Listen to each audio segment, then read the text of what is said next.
Good evening, TRMC family. It is 8 p.m. and it is Thursday. So you know it is Real Money Coach time. And we want to thank you for watching. And we have a great show. I'm so excited about the show tonight. I'm not going to even tell you why I'm so excited until a little bit later. But I'm going to tell you something. I'm really excited about today's show. You're going to get you're going to get a peek into my past. Oh, Lord, what has he got planned? Listen, tell me where you're watching from. What part of the country? Are you here in the Queen City? Are you in Michigan, Ohio, California? Tell me where you're watching from. We'd love to hear from you. I haven't seen my boy Chad in a minute. Chad, we got a big day coming up here in a couple weeks, bro. I hope you're watching. I might be. I got to get your text. I got to get your cell phone number so we can text each other. Listen, Real Money Coach. Let me say this, and I'll say this a couple times during the show tonight. Miss Renee from Connecticut. Thank you for being here. Thank you for watching. Thank you for being here all the way from Connecticut. Love it. Couple things I want to remind you of. Now, we started the Real Money. Cynthia from Durham, North Carolina. Nice to have you here, Cynthia.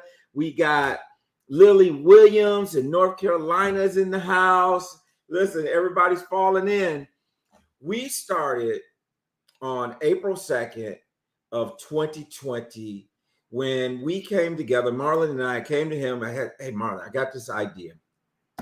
At the time, it was the middle of election, and we were saying the pandemic was happening. People were losing money, all these type of things. Well, let's have a town hall and talk about the pandemic, talk about Corona, talk about what's going on in the stock market. Let our people know that their money was saved. Kimberly, thank you for being here from North Carolina. Let them know that everything's okay. So we did that on April 2nd, 2020. Now, we said, wow, that was so good. Let's do it again next week. The following week, I think we had Michelle Mitchell come on, and she talked about the stimulus checks, PPP, getting the money, all that stuff. Alice Martin, thank you for being here, doing all of that, and so we were doing that. And then we said, well, let's come the next week, and then the next week, and then the next week, and then the next week. And so now we are 20 months, I think. Am I right about that? 19 months, 18 months later, and we're still having this every Thursday night at 8 p.m. Eastern. But my announcement to you guys is I want to remind you that this is our last Thursday night show. We're going to be switching the show to Tuesday. So next week is going to be the holiday. I want you to enjoy the holiday with your family. We're not going to have a show at all. And then the following week, then we are going to actually be coming to you on Tuesday at 8 p.m. So on Tuesday at 8 p.m. So looking at the dates here, let me just make sure we got this right. So that will be Tuesday, November 30th. Tuesday, November 30th, 8 p.m. Everything else is going to remain the same. We're going to have the same Facebook, same YouTube. We want to remind you to make sure you subscribe to the YouTube channel. Make sure you join the Facebook group. We're going to be bringing you the same great content. And this is part of the transition where we're switching to Tuesday night because the Lord blessed me with the iHeartRadio show on Friday evenings. And so on Friday evenings at 5 p.m. Eastern, you can catch the radio show, Real Money Coach radio show on iHeartRadio. And you just download the iHeartRadio app, search for WDRB Media, and at 5 p.m. every Friday, you can listen to it. We have a little bit of music there, right, Alice? We have a little bit of music. We have a little bit of what I call real money news. And then we usually have an interview. Last week, we had an interview with Dr. DeForest Suarez. Phenomenal interview. Tomorrow, the interview will be with Kimberly Winborn Hines. And we're going to be talking about her book that she came on our show, talked about, which was The Debt Detox. And so we're going to continue to bring you great information. Ideally, this is what's going to happen as we move into the new year, is that we're going to actually on Tuesday or on Friday, we're going to have a short interview because it's a shorter time on the radio show. And then that person, that guest who's on the radio show, will also be our guest on the Facebook Live. So the idea is that you can catch a glimpse of that on Friday on the radio show, iHeartRadio. And then if you have questions, you can email those questions to us. You can post them on social media, and then we will answer your questions as it relates to the guest on that following Tuesday at 8 p.m. That's the plan. We're going to see how it works. It will work if all of you continue to do what you've been doing for the last 18 months, which is dialing in for the Facebook Live and also supporting the iHeartRadio show. We are just 1 month into it, and it's going well. And we look forward to continuing to do that, bringing you real information. And, real stands for relevant, educational, actionable, and life-changing information as it relates to money and other parts of your life. All right. So that's the big announcement. Just want to remember, if you come here next Thursday looking for us, it's the holiday and it's our transition week. And then we'll be live to you on Wednesday. But if you are in the Facebook group or if you are subscribing to the YouTube, you will get the notice when we go live. So that's enough yakking for me. Let's bring on my co-host. You guys know her and you know her well. Miss Michelle Mitchell, how you doing? I'm good, Tony. How are you? I'm doing well. I'm excited about today. I'm excited about the show. Me too. And Michelle, I know your husband's a big football fan. I don't know how much you like football, but I wonder if our North Carolina folks put in the chat box, what do you think about the Panthers? We got Cam Newton back under center. What y'all think about that? What do you think? Do you think it's a good thing? Tell us what you think about Cam Newton being back in the North Carolina in a Panthers uniform. I'm excited about it. I hope it goes well for the young man and all that. Listen, Alice Martin says, greetings, Michelle. Hello, Alice. Yeah, you have to meet Alice the next time you're in Charlotte. So yes. Listen, and as far as I know, Cynthia says, I'm hopeful about this Cam thing, right? Lily says, yeah. All right, let's go. Keep pounding was the thing. I mean, when we first moved to Charlotte 7 years ago, that was like the next season was his MVP season. Went to the Super Bowl and all this. And so we were loving some Charlotte, right? We were like, hey, this place is rocking. So yeah, new beginnings. Yeah, love new beginnings and that type of thing. And so it's gonna be interesting to see the game, first home game this weekend. So we'll see how it goes. We'll see how it goes. You'll tell me about it. It'll be good for the economy. Right. Everybody's gonna be. You got tickets? Huh? You got tickets? You know what, Michelle? I don't have tickets, but let me show you something. You should get tickets. Man, you're right. But let me show you something. I got something. Your friend might want to come. Wait a minute. Look at what I got. What you got?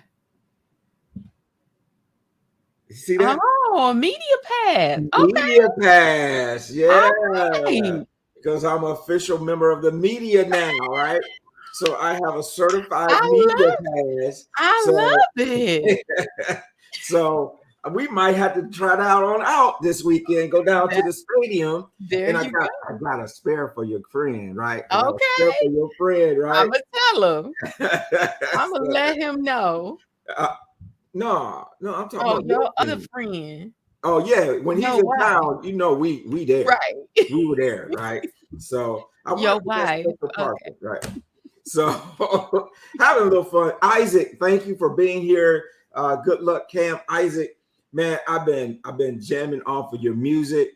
You guys know Isaac Norris. He was on our show. Oh yeah. Great saxophonist. Music is really, really nice. I've been playing it. I've been doing some advertising beds with it. That's going to come on the iHeart Radio show, Isaac. So we're looking forward to that. Now, Michelle, I know the next time you go be in Charlotte. You know what that is, right? February. February. Yeah. 2/22/22, you guys. 2/22/22. That is the official book launch. The official book launch will take place on 2/22 here in Charlotte. Increase, protect, and dominate your money. All right. So we're excited about that. Financial news. What's been going on?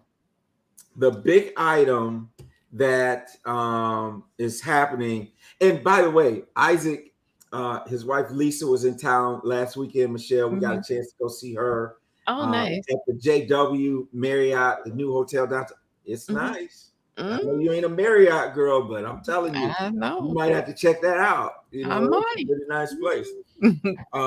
The big item in the news has been inflation. Yes. Inflation. I don't know if you saw that news. Yes. They announced, the Department of Labor announced that the inflation rate for October was 6.2%. Whoa. 6.2. 6.2. 6.2%. That's a lot. That's a lot. That it normally averages somewhere between 2 and 3%. Yeah. But from October to October, 6.2%. Talk a little bit about this on the show tomorrow. But you know, that's a tremendous amount of inflation. That is. Because I went to the store today and a pack of bacon was $8.99. Listen, I heard somebody say the other day, they went, I don't know if it was Costco, Sam's, or something like that. And they like the premium thick bacon. Yes. Right? Okay. This was just regular Oscar Mayer. Listen, and they said this was at Sam's or Costco, or it might have been, what's the other, BJ's or something like that. And they said, man, it was $20. Yeah, right? $20. So I saw put the premium bacon down and got the regular bacon and took it, paid for it, whatever. When they got home, they said, let me see how much I paid for this bacon. $17. Should have got the premium. But if you don't eat bacon. What's interesting about this whole thing with the inflation rate is that food was not included in it. So the inflation rate for food and energy costs like gas and all that, actually was a little bit lower. It was 4.6%. Okay. And so, but what I was talking to, even a group I was talking to earlier today, is you got to think about the effects that has on the community. Yes. Right. Because now, let's take a restaurant, for example. If you go out to eat, the cost to eat out is going to be even more than it has been. Right. Right. Because number one, they're paying more for the food. Yep. They have to pay more to get help. Right. Yes. McDonald's here in Charlotte is hiring people at $20 an hour. You're kidding. At McDonald's. And you get a $1,200 bonus, right? So, you know, so the cost of a Happy Meal. So your dollar menu just went up to $3, right? Right. At least. They're taking the dollar menu down. Right. The $5 menu. Right. Yeah. So, but ultimately that gets passed on to the consumers because the labor cost is going up, the food cost is going up. And so it's important and pertinent as people are listening to make sure that we are budgeting, make sure that we're talking about wants versus needs a little bit more, making sure that we're wise with our investments. Right. Because the bank account that pays 0.5%, 75.75% interest rate is not going to cut it anymore. No. Because you're losing your buying power. You're losing your purchasing power. So that was a big thing on the news this week that we have. That's huge. That's huge. And I think that our guest tonight, we might have a little bit of conversation with him about some of these types of things, right? Okay. Because this gentleman who's going to be joining us here shortly, um, is getting a PhD in, let me see, public policy and Mm-hmm. economic policy. He's smart. He's smart. He's smart. I mean, you talking about a PhD and those things, so Right. it's very interesting.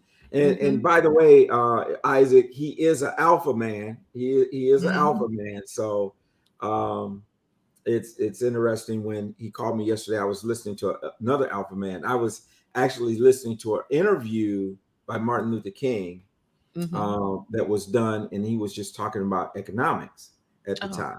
Mm-hmm. So so yeah, so that's pretty cool. Yeah. Wow. So any advice you have for folks going into mid fourth quarter, from a business standpoint, the books? What about Yeah. Black Friday? Michelle, you got any advice for folks going out shopping for Black Friday? Shopping for Black Friday. I say, have a plan for Black Friday. Okay. Because when you go out for Black Friday, everything look good. Like you gotta have everything, right?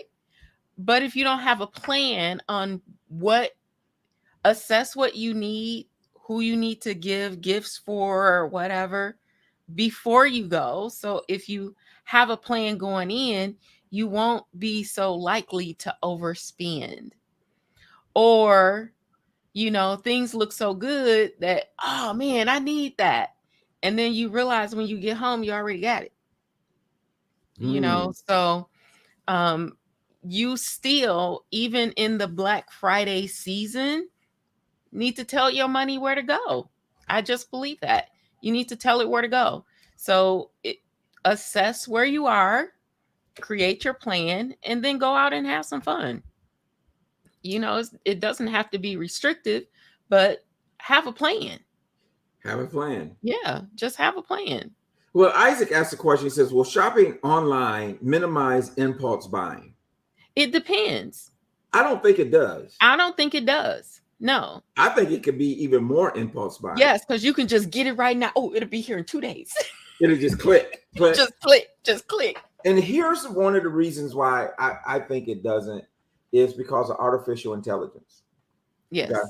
If Mhm. you go online and you Google and you search, let's say Mhm. you search, you're looking for, let's say you're looking for a refrigerator. Yep. And next thing you know, every time you go online, every time you go on Facebook, every time you go to YouTube, guess Mhm. what pops up? It's Ads reminding about you. refrigerators. Yeah. And so artificial intelligence is really taking that shiny Objects. objects Mhm. syndrome Mhm. and putting it right in our face. Yes. And Mhm. so I think it can.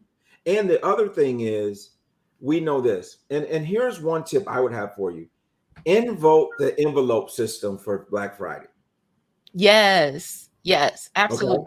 Absolutely. So for those of you who don't know, envelope system is when you take cash to the Mhm. bank, leave the card at home. Leave the card Go, at home. go, Yes. listen, Wednesday, go get out whatever you're going to spend on Black Friday. Go get it out in cash. Mhm. And when you've spent that cash, that's it. You're You're done. done. You're Yeah. done. Right. Yeah. Because I think one of the things is when you buy online, it's so easy just to, and guess what? Google, Apple, they remember your card number, right? Yes. You don't even have to remember your. All you got to do is remember your zip code and the CVC number on the back of Right. the card, and you can buy Right. whatever you want to online. Whatever you want. So Or you and can just log into PayPal.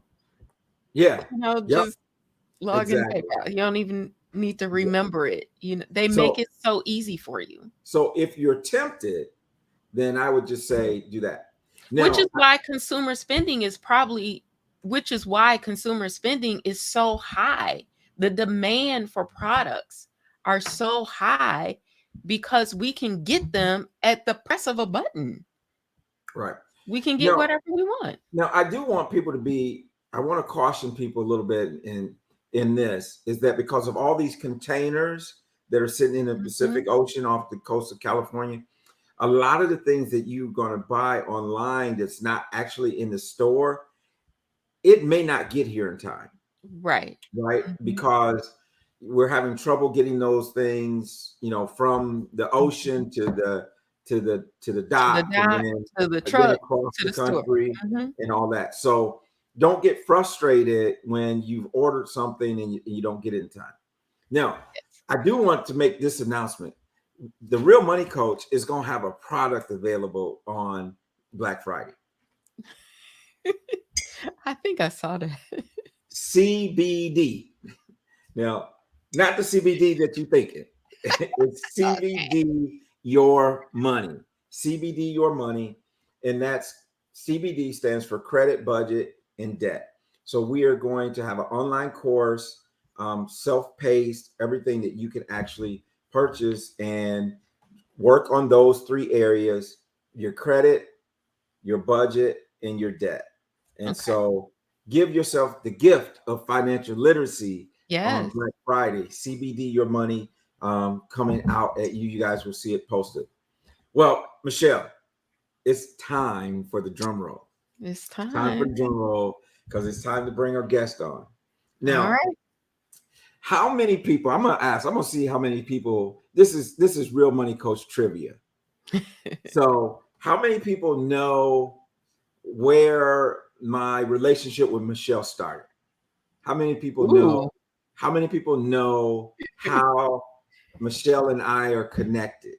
Let's see if anybody out there knows where that relationship lies, and let's see if anybody knows that out there. I know somebody's got to remember. I know Alice Martin knows. And I don't see Ruth Bell and Dr. Bonita. Yeah. Dr. Bonita, where they up tonight? Yeah, I know they would know. We were gonna be on Tuesday. Maybe they already made the switch, right? Yeah. So okay. So no one's venturing a guess here. So let me tell everyone. Let me remind everyone that Michelle and my wife were roommates in college. Yes. There it is. Alice Martin said through college, right?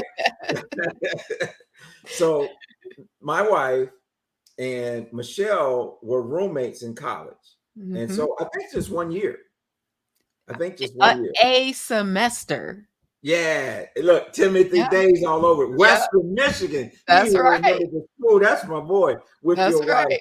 BFF, right? Yes.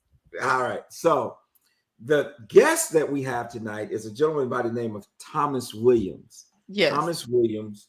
He went to Western with us. And guess what, y'all? This was my roommate. Right. So I have my roommate on tonight, Tommy Williams. And I think we only, Tommy, we may have only been roommates for 1 year too. Yeah. I think it was only 1 year, but he did live upstairs from me before that. So we lived in the same building. He lived upstairs, he and his sister April. And then Tommy and I were roommates together at Western Michigan University. And I was friends with his sister. And you were friends with his sister. Well, we all were in NABA together. Yeah, we were in NABA type together. of stuff. So, but even before NABA, even before NABA, I was friends with April. Yeah. Oh, I didn't realize that. Yeah. Is she the one that, right? Who invited you to NABA? It must have been me. It was you. It was you. Yeah. It must have been me. So, okay. All right. Yeah. So I didn't realize that you knew April before. I knew her because, like I said, her and Tommy lived upstairs from me when I lived in Kendall Manor. Right? Oh, okay. Not Kendall Manor. You did live in Kendall Manor, but it wasn't your apartment.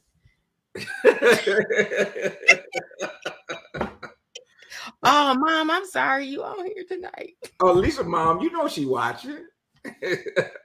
y'all lived in Kendall Manor. Yeah, right. Okay, and I can't even remember the name. It was Kendall something, and then Tommy and I lived down the street. Right. Yeah. So without any further ado, let me bring my roommate on to share with us tonight, Thomas Williams. Tommy. Hey. How you doing, Tommy? I'm good. How are you? Oh man, we just out here having a blast today. We kind of clowning a little bit today. How you doing? Yeah. Oh man, everything is great, man. Doing good. And Doing good. good. So, man, we go back a long way. Oh yeah. Hmm. You heard me. I was trying to remember what was that apartment complex we lived in, and you and April lived upstairs. It was It was Kendall something, Kendall. huh? It was Kendall. It was Kendall. Yeah. Oh, did we live in Manser House? You lived Manson, in yes. Mansard House. Manser House. Me and Okay, Yes. DC. y'all lived Yeah. in Mansard House. We lived Yeah. in Kendall Manor. Mhm. Okay, Okay. that's Right. what it was. Yeah. So, Yeah.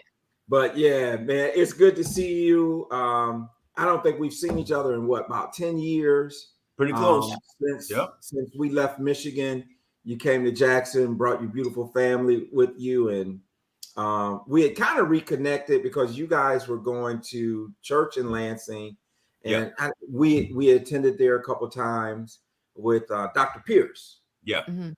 Dr. Pierce. And so man, tell me what's new with you, what's going on. Tell us about the family. Tell everyone about Tom Williams. Wow. That okay. You want the whole 56 years? Hey, but you can condense it in like 5-6 minutes if you want. You know, Right. how about a minute a year? How about that? Well, At that age. everything is good.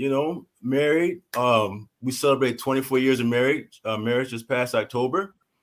Got a great family, 6 kids, 4 boys, 2 girls. My oldest child is out the house right now. She's doing her thing. She works for, I think maybe even a Marriott, learning how to become a chef, so to speak. And the other 5 are here at home. Hey, working. Life is good. Working the school system with middle schoolers. That's a whole beast in of itself, but I enjoy working with the kids.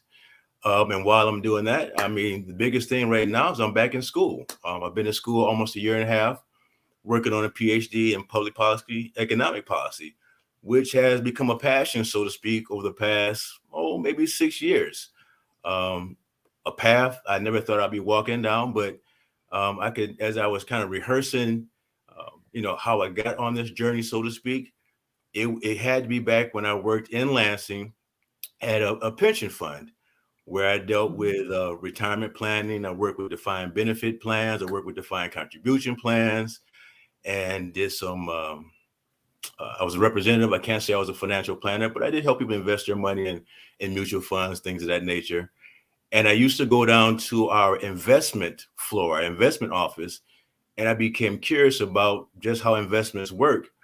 But from that, I wanted to understand more about the economy and how that worked. And that kind of got me on this path. And here I am. And hopefully within the next 2 years, I'll have graduated, and we'll see what happens with that next. But everything is good. That's awesome, man. A PhD in economics Mhm. and in public policy, economic policy. So Yeah. so that's so interesting to me, Tommy, from the standpoint of public policy and economic policy drive so much of our economy, Economy. Mhm. Yeah. right? I was earlier today. And maybe I should have forewarned you on some of this. But earlier today, I was looking at the U.S. debt calculator, for example. And a U.S. debt calculator, I think it shows that we owe like $7 trillion as a country to foreign governments. And I was thinking about how does that type of debt to foreign countries, or our national debt being over $28 trillion. And in my mind, I was thinking, how does it affect our public policy and those type of things? You know what I mean? Because I Mhm. mean, it's got to have an impact. In my mind, I'm saying, like, if you owe China $5 trillion, you can go over there and say, "Hey, we want you to stop beating people." And they would say, "Well, what my $5 trillion? Oh, you don't have it. Okay, well, go on back across the Pacific and leave us alone. We go do what we want to do." Right. So to me, it's an interesting feel. Well, you know what? Actually, the reverse actually happens. The public policy actually shaped the international investment. So Okay. you have to kind of decide how you're going to, as a nation, invest your money. And so you shape policy based on who you do your international trade with. or who you don't do it with. And that gets into the whole idea of, tariffs, Mhm. right? So everything is shaped by public policy that impacts economic policy, because economics is a social science, right? So it's how we relate, and really comes down to how we relate financially, because that's what makes the world go around, money. And the best is, as good as your public policy is, as good as your economics, your finances will go. As bad as it goes, it's because your public policy is awry. Okay. It's just that simple. It really is. Now, of course, politics gets involved in it, and then you have that whole conundrum about, cronyism, those type of things. But really, public policy and your theory and philosophy about it shapes, again, either the wealth or the debt of a nation, and then trickle down into, as well as your community and your state. Wow. Right. So it's huge. It's huge. You said something that I didn't really realize until today. I was actually, and y'all, I do have a life, but actually, I was reading some grant information from the National Science Foundation, and they have an economic wing of the National Science Foundation. Mhm. And you mentioned that economics is science, and that's an interesting. And I hadn't thought about that, but there was a lot of things, a lot of studies that they had funded as it relates to economics and public policy, and how that affects a number of different things. And as I was mentioning, I was listening to this clip from Martin Luther King, and he was just talking about, in this particular clip, and you were roommates with me. I'm a King fan, Yeah. right? Right. So I got tapes and all this kind of stuff. But he was talking about how civil rights was the easy fight because it didn't cost the nation anything. Mm-hmm. But when the civil rights fight turned into an economic fight, Mm-hmm. when we start talking about housing, we start talking about employment and underemployment. Now, to fix those things, it was going to cost the nation some money. Mm-hmm. And people who had voted solidly in favor of civil rights changes or rights as a citizenship, they were, when it came to the economic bills, were saying no, because it did to change the housing dilemma. It's going to cost something, and I think we find ourselves back there again, Tommy. I think with regentrification and the lack of affordable housing, we find ourselves kind of, rehearsing the same song that's been there in the past. Well, I mean, you are, but it's two things as well. I'll say is what type of economics are you believing in?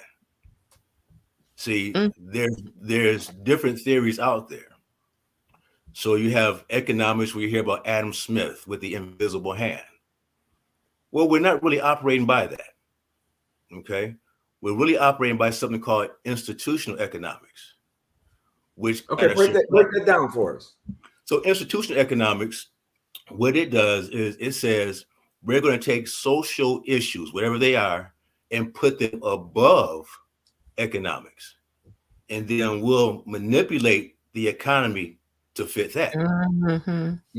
Economics says the reverse. We're going to let the laws of economics work as they are to solve those issues. And so what you get is when you have institutional economics, then that's what you're saying is, okay, government, be it national, state, get involved in these issues. And then that's where you get the whole idea it's going to cost you something. But it's going to cost you either way. It's how you want to pay. And which you're is going to pay on the front end or the back end. Right. Right. And are you going to pay with, again, as a taxpayer? Because again, where's the grant money coming from? It's not just falling from a tree. That's coming from you and I. See what I'm saying? or are you going to pay? And again, that gets into the institutional economics. It's called fiscal federalism, is what that's called. And it comes down to the government saying that we're going to put money into the, what it is subsidized economics. Yes. That's all it is. So interesting. And I'm like picking your brain, man. Tommy, I didn't know you was this smart, brother. Listen, I love it. Tell me what you think about, and maybe you can explain it, quantitative easement and that process of printing money that really came into being in 2008 when the stock market crashed, the financial crisis, and the government started printing money.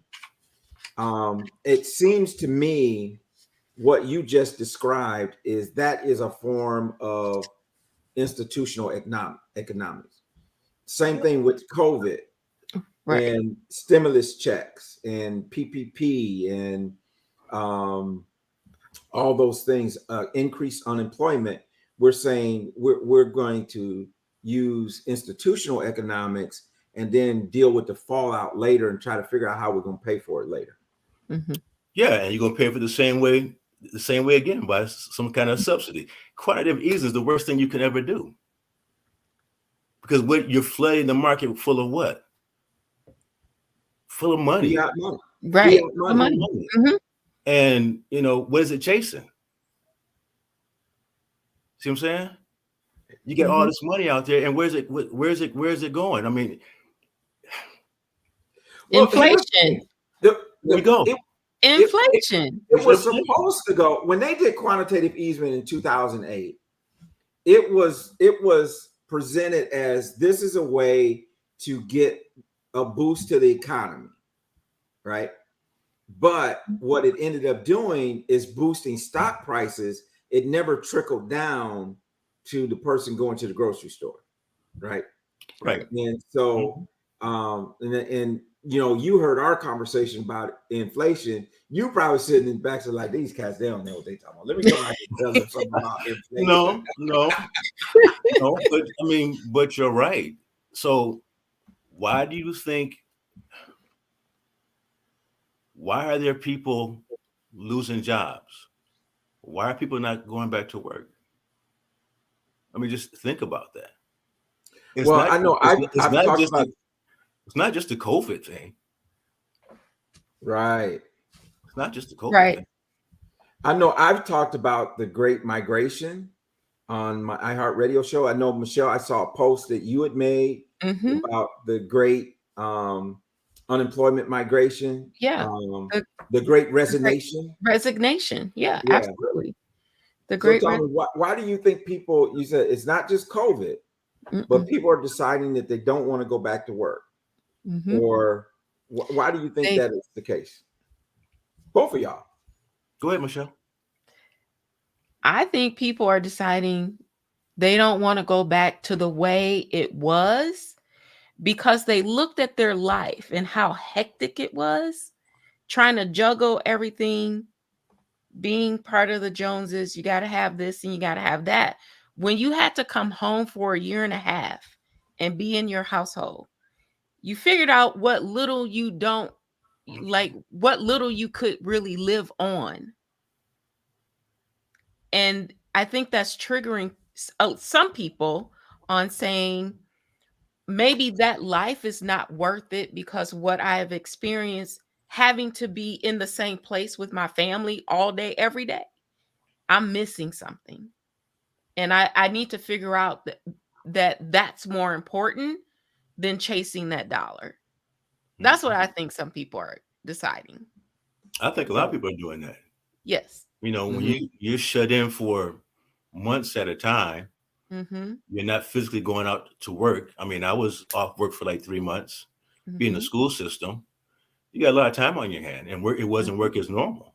And so what you're thinking about, how is life going to be going forward? Yeah. But it's interesting. Go ahead, Michelle. Is this life is that sacrifice worth it? I think people are really thinking about that. Yeah. I mean, you made it. You said that in North Carolina, McDonald's is offering $20 an hour. Mm-hmm. That's ludicrous. Mm-hmm. Yeah. For what type of job? Yeah.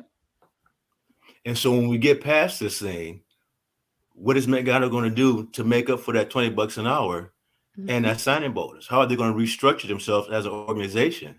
Mm-hmm. And then the education you're going to need to take orders is going to even have to be higher. You're going to need a BA to pour pop. Right. To push the button to pour the pop.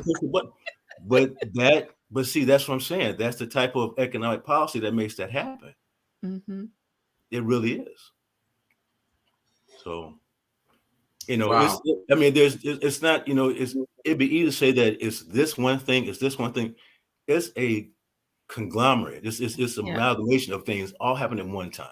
Mm-hmm. Right. It's not one simple thing. It's like a perfect storm. Yeah. Right. Yeah. But it all, in simplicity, it all goes back to that policy. And again, what you think about economics. See, I don't think about economics and institutional economics. And one reason I don't is because I don't see it in the Bible. Come on now. I don't. And so, go there. What I'm just saying is,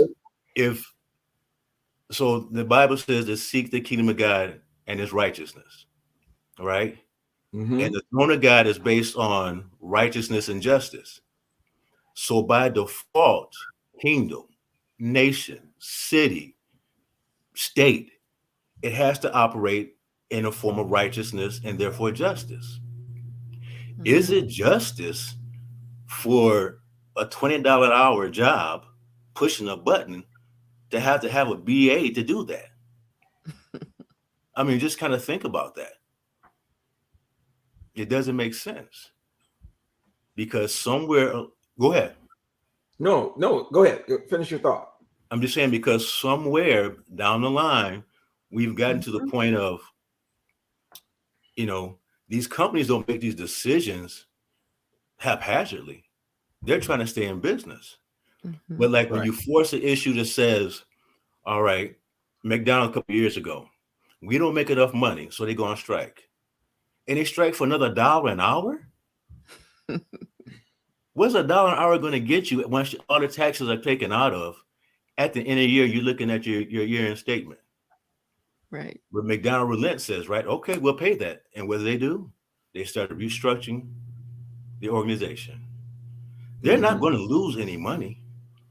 But when you force an issue like that, pay me because they see that you have a bunch of money, so-called, or you're profiting, I want my piece of the pie. Well, you signed up for the $13 an hour. If you don't like it, get another job. Right. Or education. Or go back to school. Yeah. And that's the other thing I want to just throw out there for conversation. And you guys who are listening, if you got some comments, questions, put them in the chat box. Let us know. I mean, we got an got an economist on the show tonight. Okay. So I want to know their thoughts. We're working on that. See me in 2 years. All right, see you in 2 years. Now, so here's the thing. How do you feel about student loans? And the forgiveness of student loans? I know I have some concerns that that sometimes, and I talk about this in my book, Tommy, that stereo that I bought at Sears that took me 5 years to pay for, right?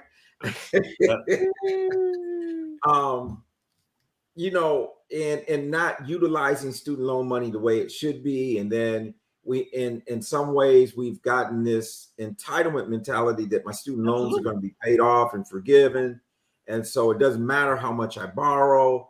And to me, that's wrapped up in here somewhere too. So from your vantage point, tell me what you think about that. Well, I believe in staying out of debt as much as possible. I just believe that. But quite frankly, it's hard to do that if in fact you want to go back to school.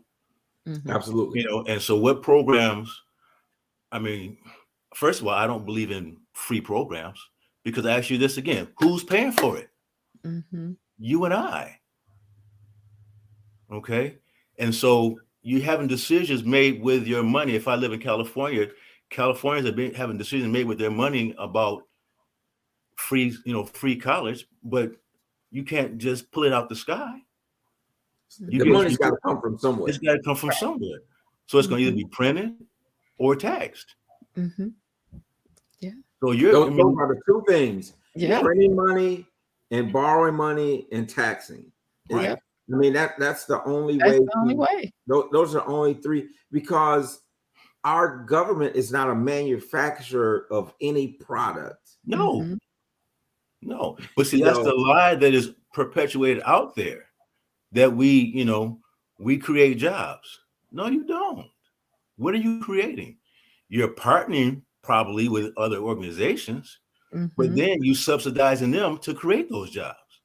Mm-hmm. Yeah. And so you give tax abatements, you give all these types of things to help create jobs, but you're not actually creating a job.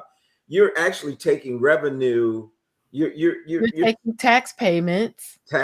You're reducing tax payments, reducing revenue in order to say, hey, we're creating these jobs. Mm-hmm. And then again, I think that's a big part of public and economic policy. Well, that's the point behind it. And so when you get involved, I think people maybe saw this with the whole vaccination thing. If you had a relationship with the federal government, meaning money, what were they telling you to do? If you want to do business with us, do what? Get vaccinated, brother. Right. So there's that. So you have this, I'll use the word entanglement. You have this connection here that you're not really running your business like you think that you are.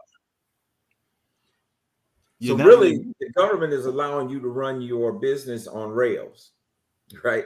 And you only can go so far, right? Especially federal government contractors, all the red tape and all that stuff.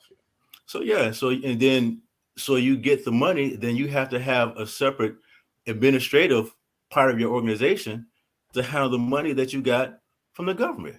So then how much can you work on that and then do your business? Right. So how much business are you really doing? Yeah. So you're being held back. So you think that you're getting something, but you're not really progressing as you could.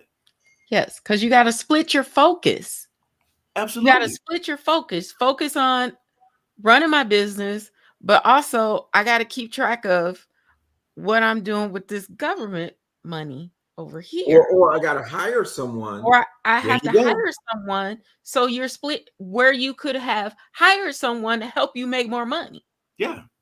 So now you're just doing to keep paperwork and all that stuff. So you think it's easy because you have a client, a huge client.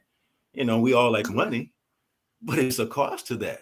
That's why they call it coercive.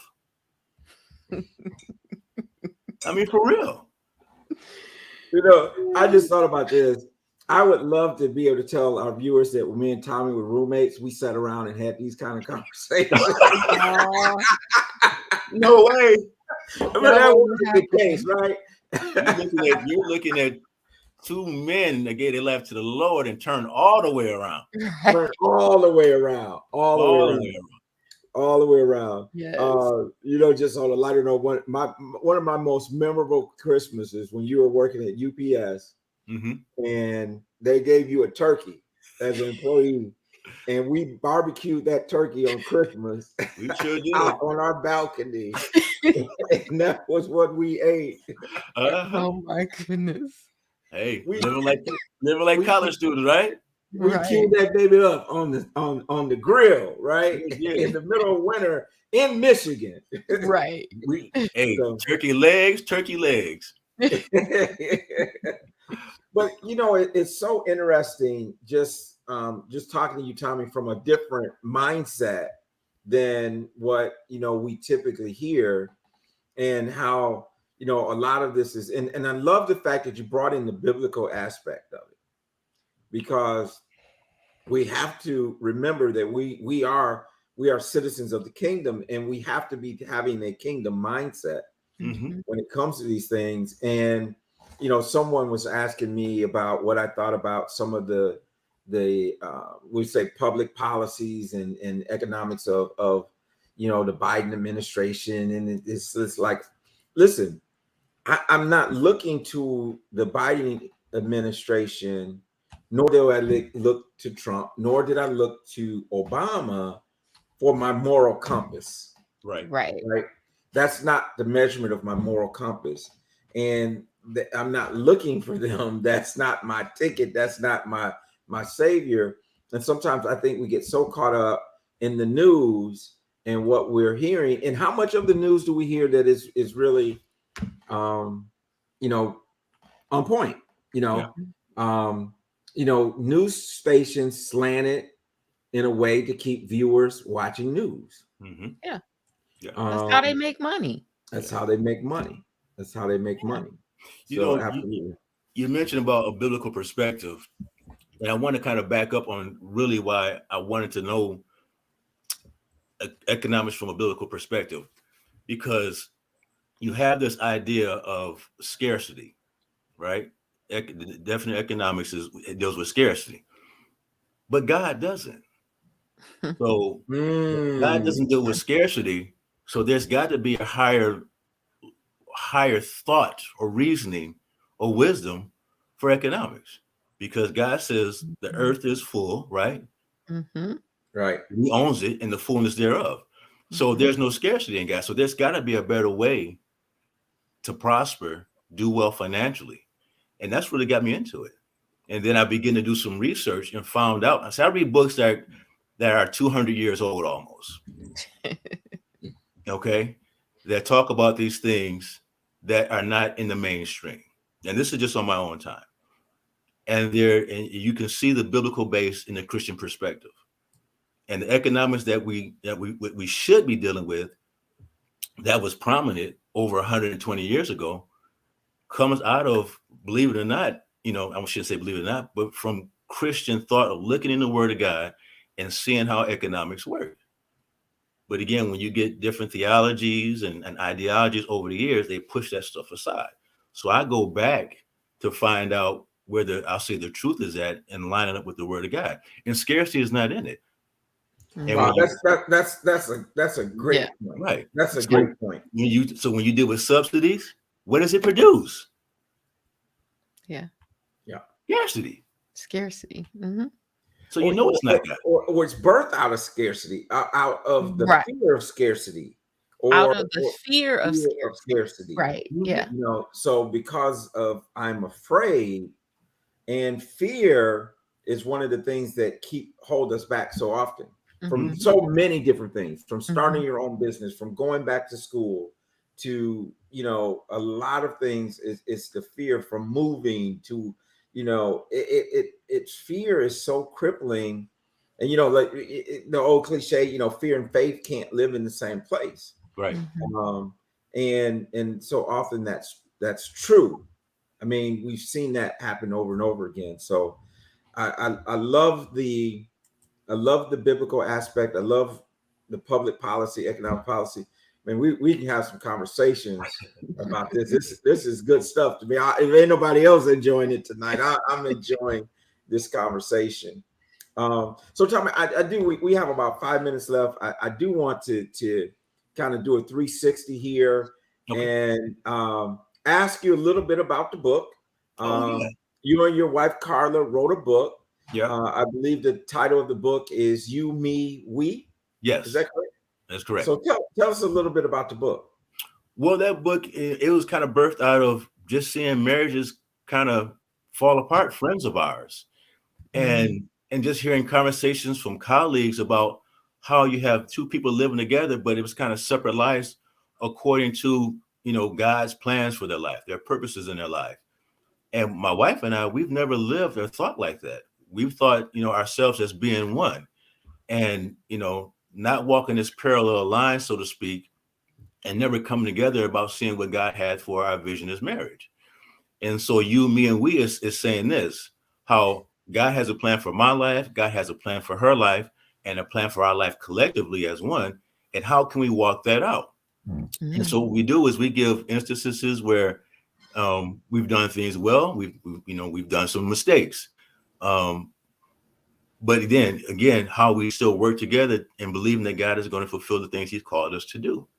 And how you best achieve that by being one in marriage and, scripturally doing, relating as God would tell us to do as a husband and a wife, keeping that covenant solid, having a commitment with yourself in relation to your marriage, relationship with God, and, with each other. And so that's how we've always lived our life.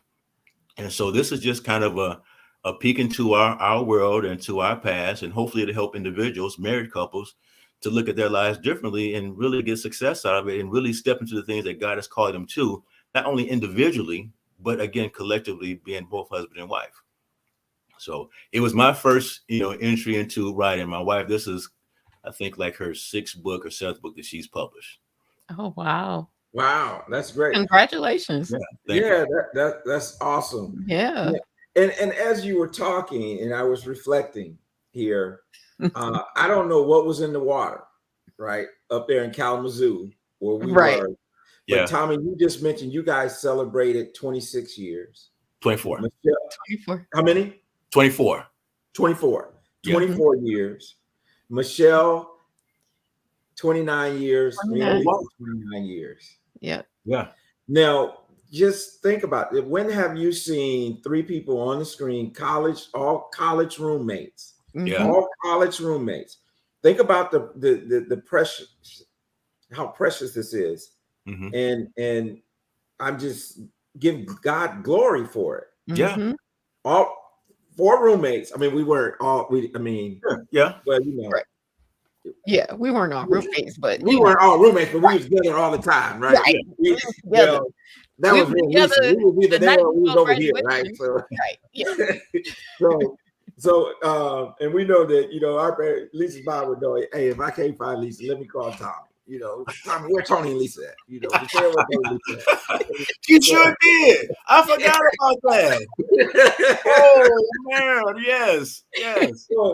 But look at this though. Look at this.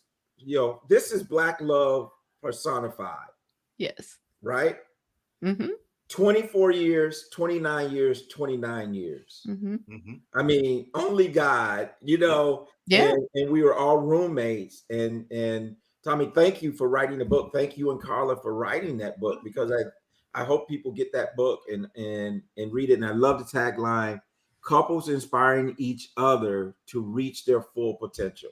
Yeah. And right now I'm counseling a couple couples that I'm going to be performing weddings for. And we're talking about just knowing your purpose and also being whole going into it. Yeah. And so I love this. I think it's great. So tell Carla, thank you for giving you that first author experience. It's been a journey for me too, brother. And so, but Tommy, man, it's 9:00, and I think that we probably could go on even further talking about this. But I do want to ask people to this. I want to ask all the listeners. We're in the process of collecting testimonials.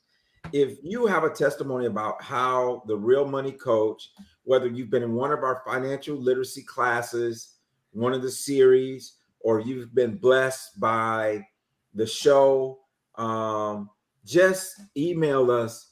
I don't know what that he just that's long. Oh, he posted the link. The link to the book. Okay, that's the link to Amazon. The book. To Amazon. Okay, got it. So where you can go and get the book, You, Me, and We. Get the book, read it. I think it's going to be a great read. I'm looking forward to reading it myself. But where was I? I wanted to just mention, please email us at info@therealmoneycoach. Give us your testimony. And if you're out there and you're watching and you're willing to give us a video testimony, we would love to do that. We'll make arrangements. We will come to you, take a video testimony. So please do that. We would appreciate it. And I want to, as we close, again, I want to thank Michelle. I want to thank Thomas Williams. Maybe we could even bring him back for one from parting comment from both of them, and then we're going to close our show out. And just everyone be blessed. We won't see you next Thursday, so we want to appreciate your family, appreciate all that God has done for you. I know technically that Thanksgiving was not created as a religious holiday, but when you have a relationship with God, it all goes back. It all goes back to that relationship. And so, Tommy, any last words, Brother Michelle? Any last words y'all have for today? I just want to say thank you. I mean, it's really been an honor and privilege that you would think about me to be on the show. And, I just want to say much success to you, Tony. Like you said, roommates going way back, and to see what you're doing now. It's great to see what you're doing. It really is. But thank you for having me. Man, thank you. Thank you, man. Yeah. I just didn't know you was that deep back then, man. I mean, I'm like this. I appreciate it though, because I'm a believer in doing whatever you do with excellence. If you're going to have a PhD in public policy, economic policy, then be about it. Be about that purpose. And I appreciate your commitment to what you're doing. And this is not the last time we're going to have this kind of conversation. And so I appreciate it. Michelle, any last? Thank you, Tommy. It was good to see you. I haven't seen you since like the day I graduated, I think. Yeah. So it's good to see you as well. Yeah. Yeah. I have to tell April too. Yeah. Tell April I said, hey, like you can find me. I'm all over the internet. Okay. Yeah. But I just want to say to the audience, take this time with your family, be thankful for what you have, because blessings come from giving thanksgiving, right? From giving thanks. So go be with your families and be well. Have a plan if you plan on going out, and partaking of Black Friday. Just have a plan, because your future is greater than your instant gratification. And when you have a plan going in, you'll have a plan coming out, right? So go and have a great Thanksgiving and enjoy your families, and we'll see you on next Tuesday. Absolutely. Thank you, Michelle. Again, I just want to reiterate to everyone, happy Thanksgiving. Thank you so much for being a supporter of the Real Money Coach on Thursday nights over the last 18 months. It's been a great run. Every time you need a little change every now and then. So we're going to be changing to Tuesday. Some of you have been here from the very beginning. Alice Martin, I think about you. I think about Dr. Benita Harris, Ruth Bell, and others. And I know many people, they watch the show. They never make any comments in the chat or anything like that.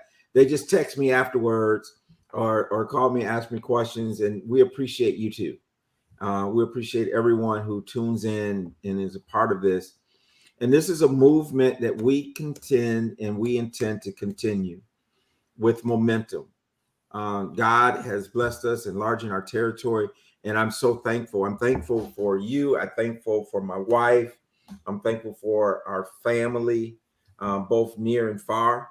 And so if you're traveling, I do want to say this: be careful, wear your mask, take all the precautions if you're doing those things, and know that God is with you. And again, email us those testimonies and share your experience that you've had with the Real Money Coach. And we will see you on November 30th, Tuesday, November 30th at 8 p.m. I'm Tony Jackson. Most of you know me as the Real Money Coach. Have a great evening.